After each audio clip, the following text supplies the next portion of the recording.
está relacionado aos 3 primeiros evangelhos. É interessante que na última aula a gente tratou sobre isso, eu coloquei uma parte do início do como canônico e sinóticos. Não dá para lembrar, né? Faz tempo, ninguém lembra mais, né? E aí vem dizendo aí que ele está relacionado aos 3 evangelhos. E por que sinóticos? O que significa sinóticos? Semelhante, a mesma visão, a mesma fala, a mesma estrutura. A gente vai verificar no slide aí que está dizendo que sinóticos, do grego, sim significa junto. E ops significa ver. Então é a mesma visão. Sinóticos e sinópticos, né? Sinóticos e sinóticos, que tem um P e sem o P. E aí ele vem dizer que é uma mesma visão. E essa estrutura desses 3 evangelhos, Marcos, Lucas e Mateus, eles possuem histórias em comum, a mesma estrutura de palavras e existe uma sequência parecida. Parecia que era a mesma pessoa que estava vendo, a mesma visão e descreveu igual. E aí é por isso que eles são elencados como sinóticos. Muitos estudiosos acreditam que esses evangelhos compartilham o mesmo ponto de vista e estão claramente ligados entre si. E aí no segundo slide, o nosso autor do nosso livro, ele vai dizer, ele vai colocar como definição que são as estruturas semelhantes dos 3 evangelhos. E aí ele vem dizer que essa estrutura existe problemas. O nosso autor aponta problemas. Quais são esses problemas? Esses problemas estão relacionados às semelhanças e às diferenças. E aí ele elenca aqui, do A ao G, condições para que esses evangelhos possuam problemas, esses sinóticos, né? A gente vai ver no slide. Tu queres que eu pegue uma mesinha, Tati, pra ti? Não, não. Precisa. Só vou tirar essa aqui. Deixa eu mostrar aqui. Aí no slide está dizendo o seguinte, quais são os problemas? Quem pode olhar o slide aí? Quem está olhando, tu não está sem internet? Vocês estão olhando a estrutura, a relação entre os evangelhos sinóticos que eu coloquei aí? O desenho? Né? Então ele vai dizer que esses evangelhos, o que tem em comum? Vocês estão vendo que 76% está dizendo tradição tripla, que é o que é igual entre os 3 evangelhos. Marcos, Lucas e Mateus. Vocês verificaram aí? Dá para verificar? E aí pode abrir, é legal porque você pode, o slide é bom porque no celular dá para abrir. E aí tem igualdade entre os 3 evangelhos. Existe diferença, ele vai dizer que existe uma diferença quando tu vai para a tradição dupla. Onde é que está a tradição dupla aí? Lucas e Mateus. Isso. E aí não existe em Marcos. O que está descrito, o que é igual entre semelhante entre Lucas e Mateus, vai não ter, que ele vai falar que é semelhantes e diferentes. Vai ser diferente de quem? De Marcos. Ele diz, o nosso autor vem falar que isso é um problema. Que ele vai dizer como é que se soluciona, né? Vamos lá para o slide. E aí, eu quero perguntar, olhando para a figura, tem exclusividade nos evangelhos sinóticos? Quais são as exclusividades? Lucas tem uma boa fatia, 35%. Mateus já tem menos, que são 20%. E já Marcos são só 3%. Então. 3%. E aí, essa é a solução do problema que o nosso autor destaca. Ele vai dizer que a estrutura é pautada em o que fundamenta Lucas e Mateus é Marcos. Então, aquilo que não encontra, vai ser encontrado porque é fundamentado o evangelho de Mateus e Marcos. O que é fundamentação? Ele usou como referência para isso, entendeu? E aí, o nosso, lá na página 32, ele vai dizer que isso, o evangelho de Marcos, por ser o primeiro, de acordo com ele, fundamentaliza Mateus e Lucas. Vamos lá para o desenho lá. O que é tradição tripa? Quem pode ver? Tripa tradição. Isso inclui a maioria das narrativas sobre os eventos da vida de quem? Cristo. De Cristo. Então, em todos os 3 evangelhos, isso aí a gente vai ver que o autor do nosso livro está falando mais atrás. O autor os 3 autores relatam a vida de quem? De Cristo igual. Iniciando pelo seu batismo, lá no slide. E terminando com a descoberta do túmulo vazio após o quê? A crucificação. Quem pode ler dupla tradição? Explica o material compartilhado entre Mateus e Lucas, porém ausentes em Marcos. Esse conteúdo consiste quase que inteiramente nos discursos e ensinamentos de Jesus, inclui a maior parte do Sermão da Montanha e a maioria das parábolas. Estão vendo onde é que está a diferença? Onde se iguala a Mateus e Lucas e não tem em Marcos. Aí vamos lá para o livro. Se tiver, assim, eu vou usar assim, porque como a gente não está com slide, né? Aí ele vem dizer, na página 31, que existe problema. E esse problema está relacionado à semelhança e às diferenças. E ele vai dizer que quando começa a narrar sobre o ministério público de Jesus, os 3 concordam. A gente viu isso na imagem. Né? Eu trouxe a imagem, a figura, porque tudo que o autor coloca aqui a gente pode visualizar. E a nossa mente ela é mais preparada porque é visual do que a escrita. Né? Ele vai dizer, quando termina as narrativas contidas em Marcos, recomeça a divergência entre Mateus e Lucas. Os evangelhos de Mateus e Lucas concordam, a gente verificou lá, na discussão e narração dos tópicos incluídos no evangelho de Marcos. Fora dos limites de Marcos, Mateus e Lucas são independentes. Quando há divergência, é Mateus ou Lucas que discordam entre os outros 2. Marcos está sempre com a maioria. Por quê? Ele foi a referência. Né? Porque ele foi a referência e na imagem, se a gente pudesse ver a imagem, a gente ia verificar o que o autor está falando. Quantos por cento são de Marcos para os 2 evangelhos? 76. Entendeu? E enquanto Mateus e Lucas nada têm em comum fora dos limites de Marcos, ou seja, a fundamentação é igual, então é a mesma, então a escrita não se difere, a narrativa. Há dentro do escopo do ministério público de Jesus. A gente verificou que vai desde o nascimento até a ressurreição. Diversas seções dos discursos e narrativas feitas por Mateus e Lucas, omitidos por Marcos, que a gente verifica lá no desenho, lá no cantinho, que são lá no canto, exclusividade de Lucas, exclusividade de Marcos. Nessas partes, a concordância entre Mateus e Lucas é mais completa do que qualquer outro lugar. Eu dei um exemplo no slide do que o nosso autor está falando.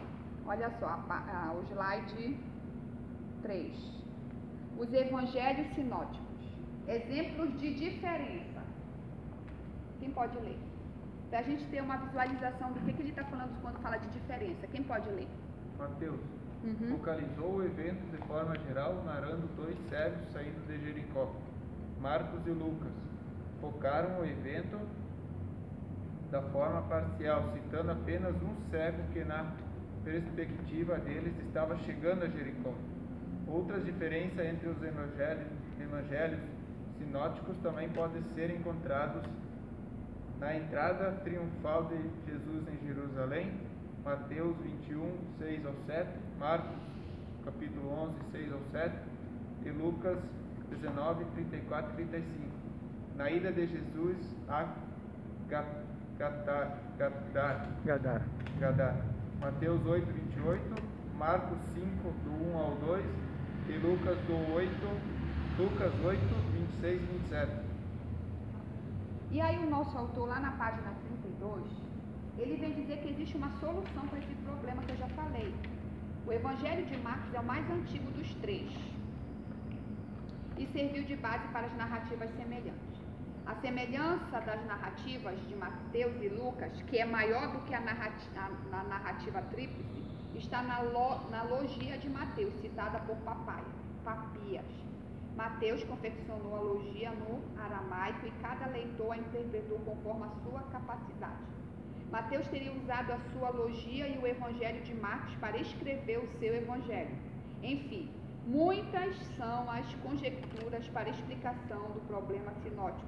É certo, porém, que houveram documentos usados pelos evangelistas, bem como a própria tradução oral.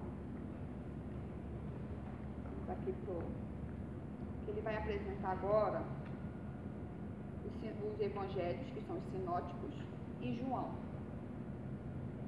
E aí eu trouxe lá no slide 4, assim.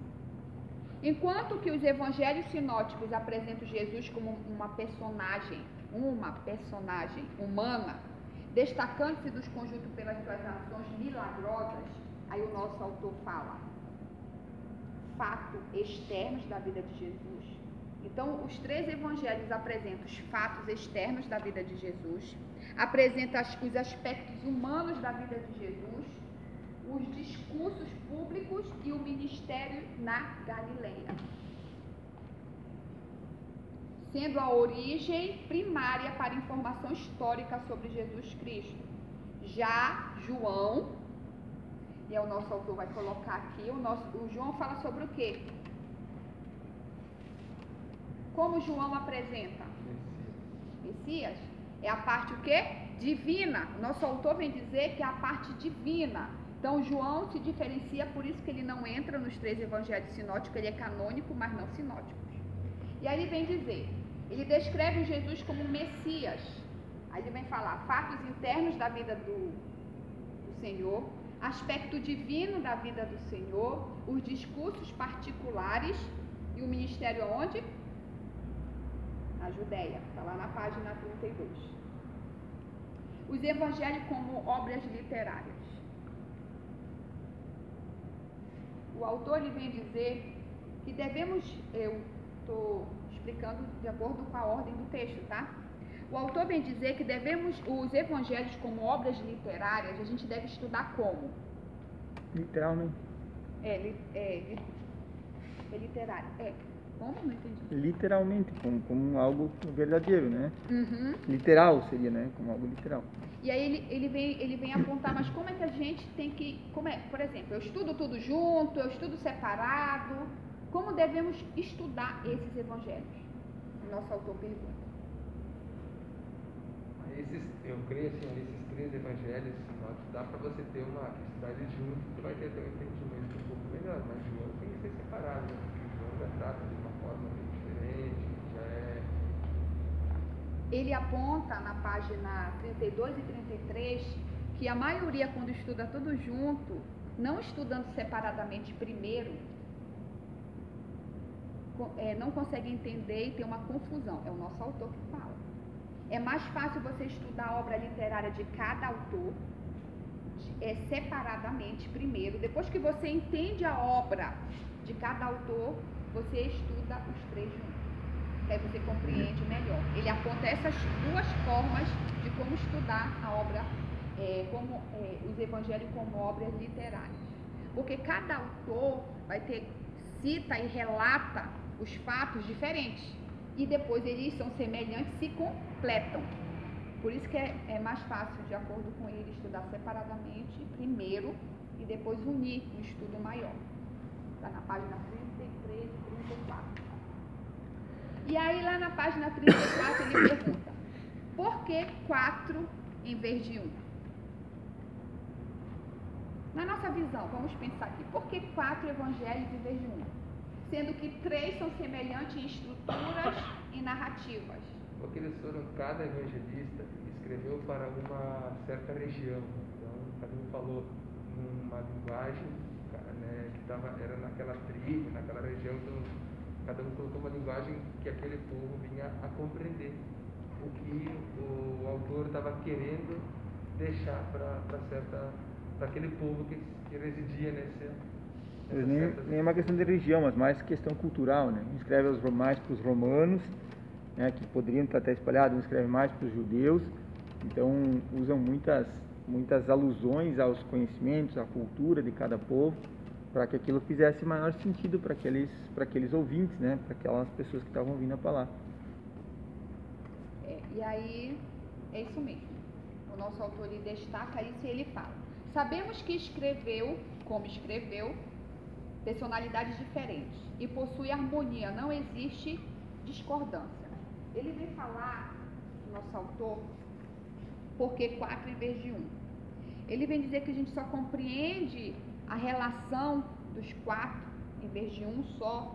Ele vem falar sobre isso, que ele divide em 3 etapas essa escrita, essa obra literária, lá na página 34. A primeira está relacionada a um propósito do livro, né? Que está relacionada à personalidade de cada um. Se fosse só um, independente se para cada povo, tá certo? Teve a sua clientela, tinha o seu objetivo. Como ele está falando, tem um propósito. Mas a mesma narrativa, numa visão de 4 evangelistas, se torna mais autêntico a veracidade dos fatos. Sem dúvida. E aí ele vai dizer por quê? Porque cada um tem personalidades diferentes. E essa personalidade vai escrever de forma que elas se completam, e eu acabei de dizer, até a estrutura é semelhante. Então foi verídico. Aí ele vai dizer o segundo ponto, que são os fatos baseados na fé. Os 3 possuíam a mesma fé. E isso, para o Evangelho, isso é muito importante. A base da fé. Porque se fosse um ateu escrevendo, não ia ter a veracidade dos 3. São 3 visões diferentes. Não foram escritos juntos. Marcos foi primeiro, depois foi Mateus e por último Lucas. E aí é quando a gente une a obra literária, tem a semelhança, tem as diferenças, e são mais semelhantes, tendo como base fundamental a de Marcos. Aí ele vai dizer, os 4 apresentam a fé, em 4 esboços escritos em que, embora existisse orientação divina controlando tudo, ou seja, mesmo que foi o divino que orientou, que inspirou a escrita, não se sufoca as personalidades e as idiosincrasias de cada um. Terceiro, a harmonia dos 4 evangelhos é mais bem apreciada quando não se destrói, mas se conserva as suas diferenças. E aí ele relata, dentre esses objetivos, está a adaptação dos evangelhos aos povos. Ele vai falar que Mateus adaptou. Eu vou aqui para a gente completar. Aí ele vem dizer, a adaptação está relacionada ao que vocês falaram, à receptividade aos povos, que estavam divididos em 4 naquela época. Quais eram os povos? Judeus, romanos, grego, e aí o nosso autor aponta, que eu achei isso muito interessante, a igreja. Quem escreve para a igreja? A igreja tinha as 3 classes dentro dela. Então, cada evangelista escreveu para um povo, e o último evangelista, que os 3 escreveram para cada um, definiu para cada um povo, só que o último evangelista escreveu para os 3 povos, que ele escreveu para a igreja. João escreveu para a igreja, e dentro da igreja estavam os 3 povos, sendo que Mateus escreveu para um, Lucas escreveu para outro, e Tiago escreveu para um. Marcos. Tiago. E aí ele vem dizer, olha, e aí está relacionado ao povo que estava dividido em 4 classes, judeus, romanos, grego e a igreja, que era formada pelas 3 classes. Portanto, os evangelistas escreveram para cada uma dessas classes, adaptando-se ao seu caráter, às suas necessidades e os seus ideais. Está lá na página 34 isso. Mateus, quem pode ler? Sabendo que os judeus aguardavam ansiosos a vinda do Messias prometido no Antigo Testamento, Mateus apresentou Jesus como Messias. É interessante salientar, né, que dentro dessa ideia, a gente sabe que a genealogia era algo extremamente zelado pelos judeus e que tinha uma importância muito grande, né? Por isso, se nós formos ver Mateus, ele vai narrar toda a genealogia de Jesus, desde Davi até diante disso, mas principalmente de Davi para diante, né? Porque para os judeus, isso estava como estava predito que ele vinha da descendência de Davi, ele tinha uma preocupação grande em comprovar isso através do Evangelho, justamente no início, para dar ênfase. Então, porque era extremamente importante para os judeus a genealogia. Então, nós vamos ver genealogia no livro de Mateus, né, que foi escrito para os judeus, né? E aí, também acrescentando, por exemplo, cada evangelista, ele estava relacionado com aquilo que ele escrevia. Por exemplo, Mateus, ele entendia dos ideais e das necessidades. Isso é uma necessidade, né? Um dos livros que eu estudei falava que cada evangelista estava adaptado e se adaptava à necessidade, porque ele fazia parte daquilo. Mas aí quando você olha para João, por isso que eu disse que é muito legal João. João era o mais inteligente. Ele conseguiu escrever para a igreja. Então ele conseguia abarcar as necessidades e ideais, ele conhecia, claro, inspirado pelo Espírito Santo, né? Mas ele conseguia abarcar isso, as necessidades e ideais dos 3 povos. Quem pode ler, Lucas? Escrevendo para o povo culto, os gregos, cujo ideal era homem perfeito. Fez com que seu livro focalizasse a pessoa de Cristo como a expressão desse ideal e apresenta Cristo como homem perfeito. Então Mateus apresenta como Messias, Lucas como homem perfeito, Marcos? Escreveu aos Romanos, um povo cujo ideal era o poder e o serviço, e descreveu a Cristo como servo de Yahvé. Escreveu para os romanos também. Mas também, né, outra coisa que a gente sempre fala, Lucas já, a diferença, né, a organização, né, cronologia, o único evangelho escrito de forma cronológica, né, onde ele escreve na ordem dos fatos, né, que também chama atenção, que ele escrevia para os gregos, que eram extremamente, como eu falo, organizado, um povo culto, então ele se preocupou em escrever numa ordem cronológica dos acontecimentos, né, coisa que os outros evangelhos não tinham essa preocupação. Às vezes as falas, os textos não se preocupavam em colocar o que aconteceu antes e o que aconteceu depois, né, em uma ordem cronológica. E Lucas teve essa preocupação, tanto que no início do livro ele fala, né, escrevo conforme a ordem dos acontecimentos, ó Teófilo, e faz uma introdução falando sobre, né? Então eu acho que ele teve o trabalho de organizar, né, se preocupar com a cronologia dos fatos, né. E João? Tinha em mente as necessidades dos cristãos de todas as nações. Assim, apresenta as verdades mais profundas do Evangelho, entre as quais mencionados os ensinos acerca da divindade de Cristo e do Espírito Santo. Então, aí ele vem dizer os exemplos de adaptação no Novo Testamento. O referido princípio de adaptação foi mencionado por Paulo em 1 Coríntios 9, 19 e 21 e foi ilustrado em seu ministério entre os judeus e os gentios. Compare a sua mensagem aos judeus em Atos e dirigida aos gregos. Essa adaptação é uma nítida indicação de um desígnio divino nos 4 evangelhos. Então, o nosso autor está dizendo que a escrita e a narrativa, como foi colocada, não poderia ser somente pelo homem. Ele comprova aqui que tinha que ter intervenção o quê? Divina. Quanto a isso, devemos lembrar-nos de que a mensagem dos evangelhos se dirige à humanidade em geral, sendo os homens os mesmos em todas as épocas. E aí a gente vai lá para o slide. Isso que o presbítero falou, eu coloquei nas tabelinhas. E aí a gente pode, olha, Marcos, escrito por quem? E aí, isso daqui é a página 35 e 36. Eu fiz um resumo e botei numa tabela. Marcos, ele vem dizer, não seria, então eu apresento Mateus, Lucas, Marcos e João, cada um, né, escreveu para um povo. E aí ele vem dizer a necessidade de se obter 4 relatos.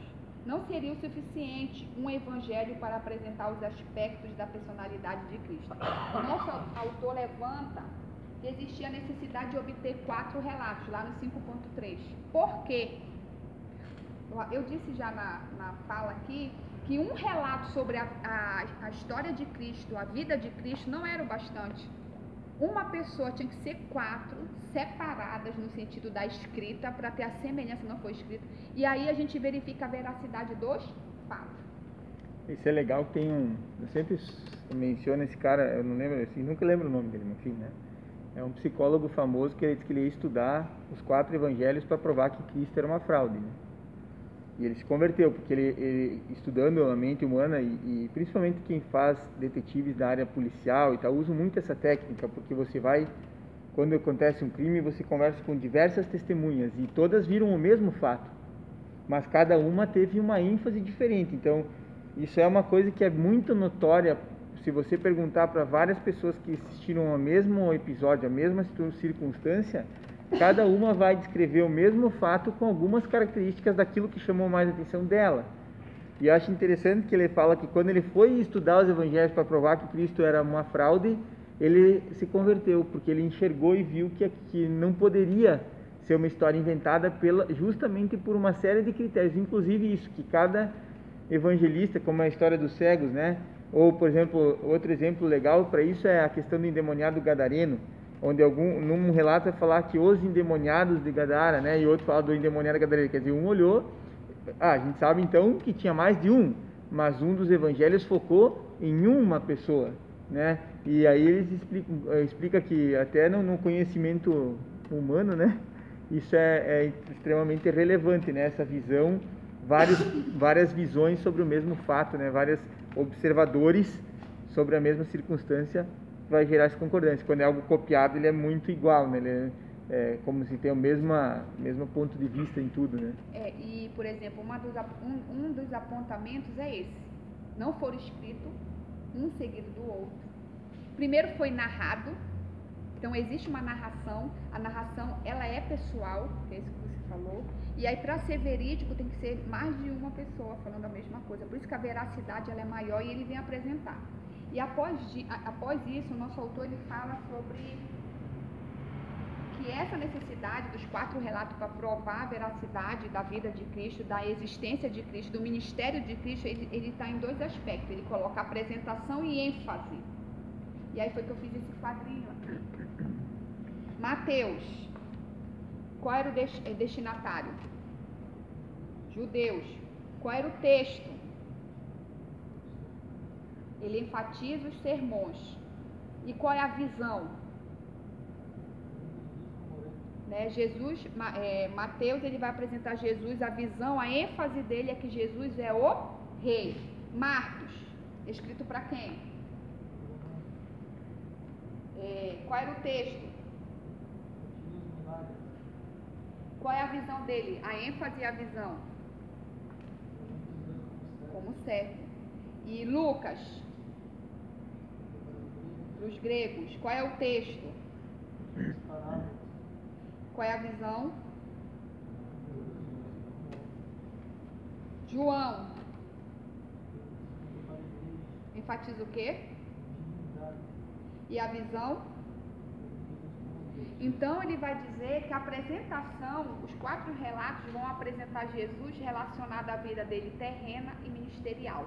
E aí a gente verifica a ênfase de cada evangelista e a visão de cada evangelista. Eu trouxe aqui. Então Mateus está nos sermões e apresenta Jesus como rei. Marcos está nos milagres e apresenta Jesus como servo. Lucas está na parábola e apresenta Jesus como homem. E João está a divindade, ele enfatiza a divindade e apresenta Jesus como... E aí o último tópico do nosso autor, ele fala sobre características peculiares dos sinóticos. O penúltimo slide.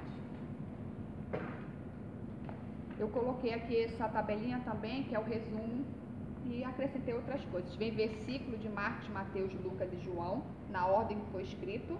Primeiro foi Marcos, depois Mateus, depois Lucas e João. A data de cada um. O autor, João Marcos, companheiro de Pedro. Mateus, o discípulo ou seus seguidores. Lucas, companheiro do apóstolo Paulo. E João, discípulo e apóstolo. Público, tá aí, né? Cristão gentil em Roma. E a missão, olha só, a missão de cada um. Dar a vida em resgate por muitos. Essa é a missão de quem? De Marcos.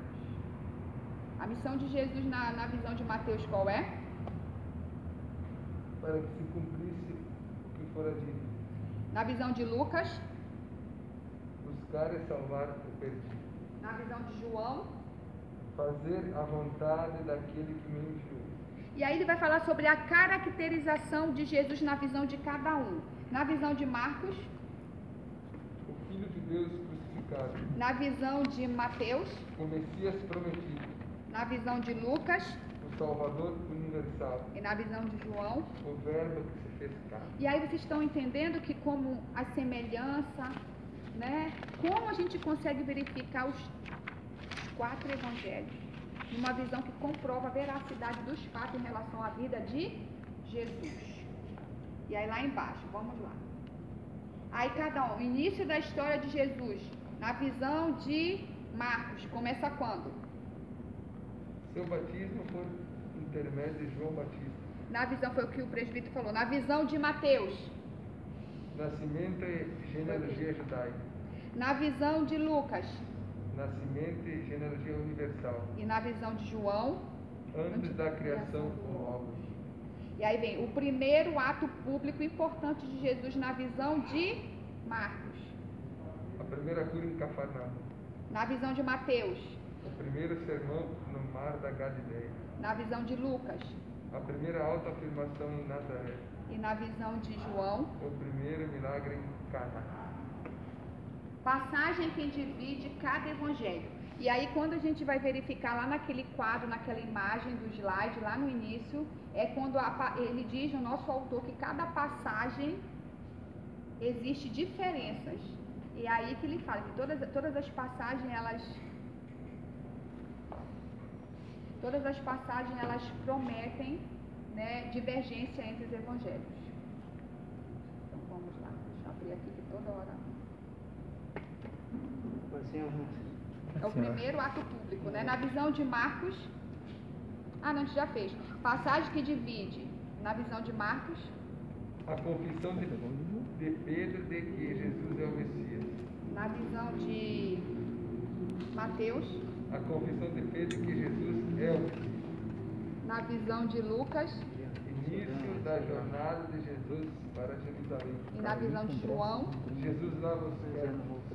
E aí ele vem apresentar também outra semelhança e diferença aqui. Informações singulares a respeito de Jesus, história nos relatos. Na visão de Marcos. Premência de Jesus, sua humanidade, milagres que realizou. Primeiro relato A paixão de Jesus, porque Jesus era apresentado como o quê? Lá em cima. Como o Deus crucificado.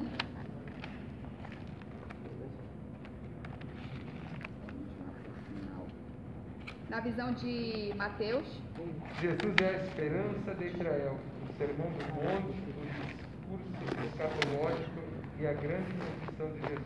Na visão de Lucas. Relato do nascimento, a preocupação de Jesus com os pecadores, os pobres e as mulheres, as parábolas especiais em maior número, a ascensão de Jesus. E na visão de João. Jesus como o verbo que se fez carne, o diálogo sobre o novo nascimento entre Jesus e Nicodemos, os 7 sinais, as 7 afirmações, eu sou. E aí ele vem apontar, que o nosso autor também vai falar, sobre as características especiais em cada evangelho. No evangelho de Marcos, primeiro a ser escrito, é o mais curto, direto, consta de 2 finais. O evangelho de Mateus, primeiro na ordem, a gente abre o Novo Testamento, o primeiro qual é? Mateus. Ele é sistemático, como o presbítero colocou, ele tem uma cronologia, referências e citações do Antigo Testamento usado no catecismo. Lucas, ele é histórico, linguagem refinada, por isso que ele é culto, nosso autor aponta que é o evangelho mais culto da Bíblia. Ele aponta e descreve o Espírito Santo e continua no livro de Atos. De João, ele é independente dos 3 primeiros, é uma testemunha ocular, é um livro teológico e, segundo o autor, ele é mais conhecido e apreciado. Aí ele vem dizer qual é o símbolo de cada um, né? Marcos é leão. Quem é Jesus? Leão da tribo. De Mateus ele é homem.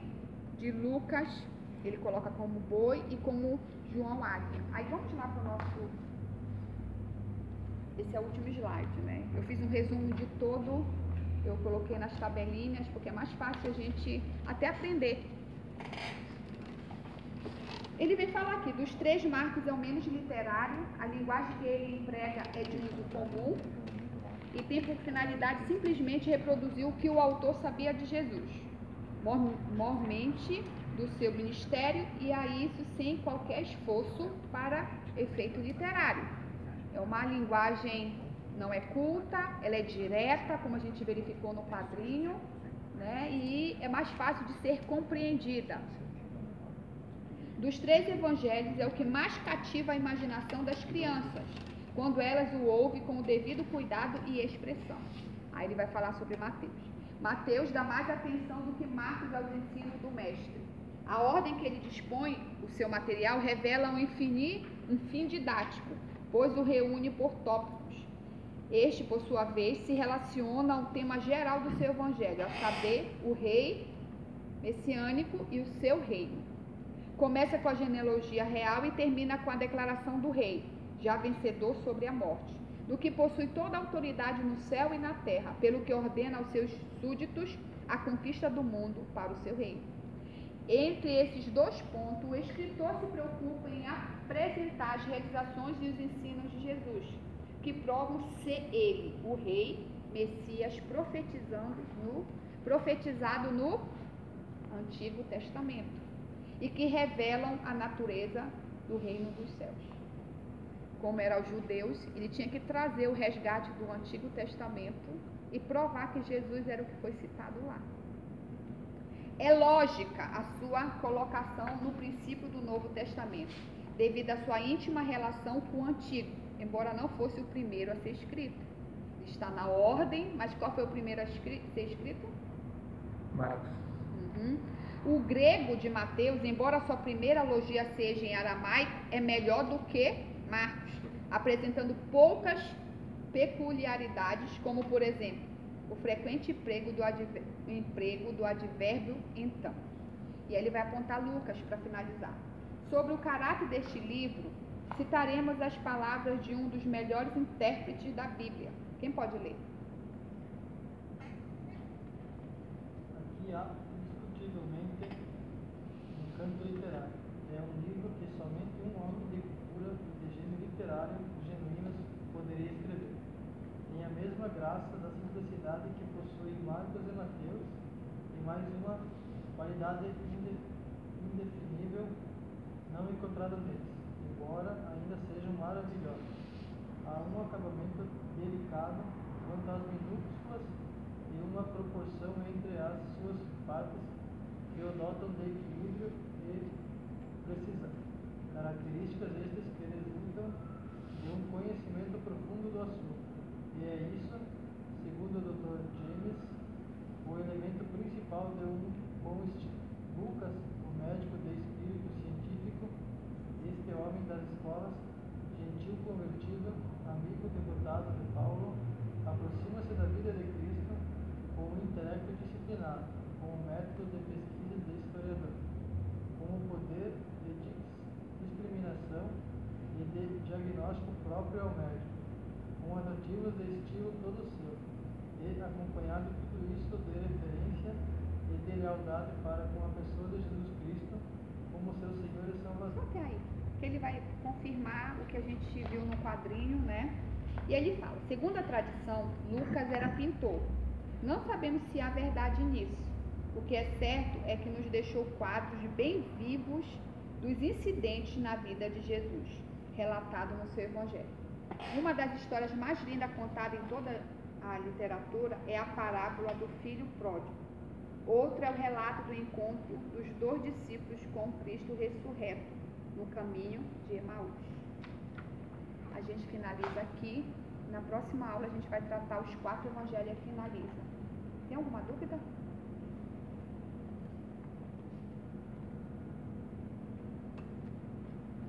Ou entenderam tudo ou nada, né, Bruno? Mas assim, vocês viram, eu fiz questão de trazer os quadros Não ficou melhor para a gente verificar cada evangelho, objetivo, para quem foi, qual é a diferença de cada um, qual a peculiaridade de cada um, quem, semelhante a quem. Então é só revisar, porque ficou bem didático o slide. Então vamos orar, né?